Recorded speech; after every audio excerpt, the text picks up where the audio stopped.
Charles Lefebvre monta les marches du jet privé comme s'il en était le propriétaire. Costume sur mesure, montre suisse au poignet, regard hautain d'un homme habitué à dominer le monde. Sous tous les angles, il entra dans la cabine de la classe affaires avec l'assurance d'un invité d'honneur, traînant derrière lui une aura d'arrogance qui emplissait déjà l'air avant même qu'il ne parle. En trouvant son siège, le 3A, il fronça les sourcils à côté, au 3B, se trouvait une femme d'apparence modeste, chemisier simple, cheveux relevés en chignon rapide. Un livre ancien entre les mains, elle leva les yeux et lui adressa un sourire doux. Charles, lui, ne répondit qu'avec un regard froid. Il appela l'hôtesse d'un claquement de doigts et lança d'une voix suffisamment forte pour être entendue autour. « Vous êtes certaine qu'elle est à sa place ? Ce siège coûte plus cher que son sac, » l'hôtesse blêmit. « Oui, monsieur, cette dame est bien à la bonne place. » La femme, Élise Moreau, resta silencieuse, les yeux fixés sur son livre. Charles soupira bruyamment, rangea sa mallette dans le compartiment à bagages et s'assit lourdement. Il croisa les jambes, se tourna légèrement de l'autre côté, comme si sa voisine lui inspirait un profond dégoût. Lorsque l'appareil commença son roulage, il lâcha encore une pique.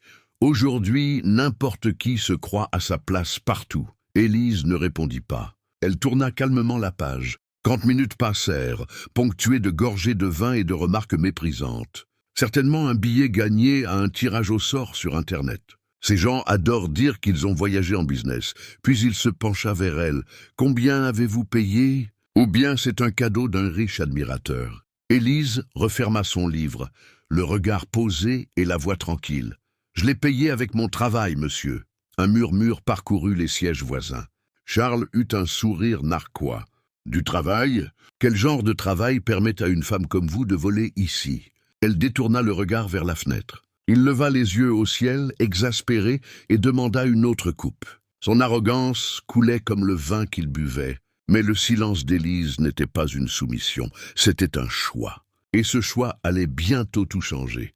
Quelques instants plus tard, la voix du commandant résonna. « Mesdames et messieurs, nous traversons une zone de turbulences imprévues. Veuillez regagner vos sièges et attacher vos ceintures. » Les lumières vacillèrent. Des cris étouffés, des regards nerveux. Charles serra son verre, la main tremblante. Pendant que l'équipage s'activait, Élise se leva soudain. Son calme laissait place à une concentration glaciale. Un steward, surpris, la reconnut immédiatement et murmura à l'hôtesse en chef « C'est elle, la docteure Élise Moreau. » Le nom se répandit en quelques secondes. L'avion secoué, les passagers paniqués, et cette femme debout, solide, s'adressa à l'équipage d'une voix assurée. « Laissez-moi le micro, s'il vous plaît. » Elle prit la parole dans le système interne. « Mesdames et messieurs, restez attachés. Respirez calmement. Tout est sous contrôle. » Sa voix, posée et claire, expliquait la situation, la cause de la turbulence, la réaction des pilotes, les mesures de sécurité. Pas une once d'orgueil, seulement du savoir, de la maîtrise et une humanité rare. Charles, blême, la regardait comme un enfant pris en faute. Cette femme, qu'il avait humiliée quelques minutes plus tôt, dirigeait maintenant la cabine avec autorité et bienveillance. Il comprit que son silence n'était pas faiblesse. C'était la force de quelqu'un prêt à sauver des vies. Grâce à ses explications et à la coordination du personnel, l'avion retrouva sa stabilité. Le commandant reprit la parole, ému. « Merci à la docteure Élise Moreau pour son aide précieuse. » Des applaudissements éclatèrent. Élise se rassit simplement, sans triompher, sans chercher les regards. Charles baissa les yeux. Le roi déchu sur son trône de cuir. Après un long silence, il murmura « Vous saviez que ça allait arriver ?» Élise esquissa un léger sourire. « Oh, Duc, on ne sait jamais quand le ciel va nous tester. Mais on peut choisir d'être prêt. » Il resta muet. Cette phrase s'imprima dans sa tête comme une brûlure. Quand il tenta de reprendre contenance, elle ajouta doucement « La vraie grandeur, monsieur Lefebvre, ce n'est pas de savoir plus que les autres. C'est d'utiliser ce qu'on sait pour le bien. » Il ne répondit rien. Sous le calme retrouvé du vol, une tempête venait de naître en lui. À l'atterrissage, l'équipage la remercia chaleureusement. Plusieurs passagers vinrent lui serrer la main. Charles resta assis, pétrifié, les yeux fixés sur ses chaussures. Quand elle quitta l'appareil, lui la suivit maladroitement dans le hall de Roissy. « Élise, » dit-il d'une voix tremblante. Elle se retourna. Son regard n'exprimait ni colère ni fierté, seulement une paix profonde. « Je voulais m'excuser, murmura-t-il.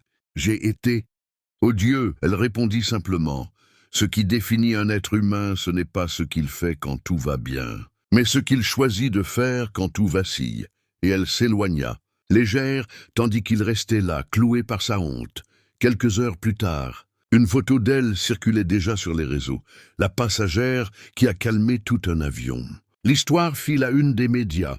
On ne parla jamais du nom de l'homme qui l'avait humilié, mais tous ceux qui avaient été à bord savaient. Charles lut les articles en silence, dans son bureau vide. Ce vol, qu'il considérait comme un simple déplacement, devint un tournant.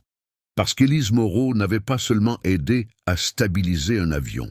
Elle avait fait vaciller l'orgueil d'un homme, et cette fois, la vraie turbulence se trouvait à l'intérieur de lui. Il le comprit enfin. Parfois, le ciel secoue nos vies pour remettre nos âmes à leur place. C'était l'histoire d'aujourd'hui. Écris dans les commentaires le nom de ta ville, je veux savoir d'où tu nous regardes. Et si tu n'es pas encore abonné à la chaîne, profites-en pour t'abonner maintenant et partage cette vidéo avec plus de personnes. Je t'attends dans la prochaine vidéo.